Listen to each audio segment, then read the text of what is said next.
ఆకాశ పక్షులను చూడండి, అవి విత్తవు, కోయవు, కొట్లలో కూర్చుకొనవు, అయినను మీ పరలోకపు తండ్రి వాటిని ఏం చేస్తున్నాడు?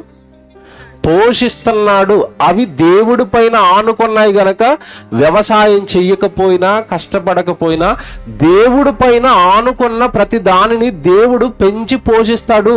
మీరు దేవుడి పైన ఆనుకొనండి. తిండి, బట్టలు ఇది పెద్ద విషయం కాదు మీకు. అవి విత్తవు, కోయవు, కొట్లలో కూర్చుకొనవు, అయినను మీ పరలోకపు తండ్రి వాటిని ఏం చేస్తున్నాడు? పోషిస్తున్నాడు. మీరు వాటికంటే బహుశ్రేష్ఠులు కారా? అంటే పక్షి కంటే నువ్వే గొప్పవాడు కదా.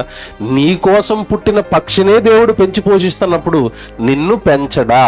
నువ్వు ఆయన కొరకు బ్రతుకుతున్నప్పుడు నిన్ను పెంచుకునే ఆ ప్రేమ దేవుడికి నీ మీద ఉంటుంది కదా.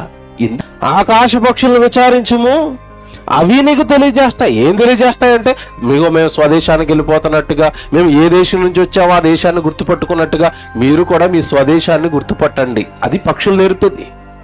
తర్వాత భూమిని ధ్యానించిన ఎడల అది నీకు బోధించును, సముద్రములోని చేపలను నీకు దానిని వివరించును. అంటే మొత్తం విశ్వంలో ఉన్న సముద్రమా, భూమా, ఆకాశ పక్షుల, మృగాల దేవుడు గురించిన బోధ చేస్తున్నాయట మనుషులకి. సో దేవుని యొక్క విద్యాలయం, దేవుడి గురించి పాఠాలు నేర్పిస్తాయి. దేవుడు విశ్వాన్ని కలిగించి నీ బ్రతకడానికి అవసరమైన అవసరతలు వాటి ద్వారా తీరుస్తూనే వాటితో పాఠాలు నేర్చుకో. తినటమే కాదు, త్రాగటమే కాదు, అనుభవించడమే కాదు.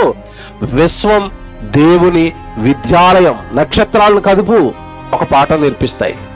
ఆకాశాన్ని కదుపు, ఒక పాఠం నేర్పిస్తుంది. భూమిని కదుపు, ఒక పాఠం నేర్పిస్తుంది. పక్షిని కదుపు, ఒక పాఠం నేర్పిస్తుంది. సముద్రంలోని చేపలను కదుపు, ఒక పాఠం నేర్పిస్తుంది.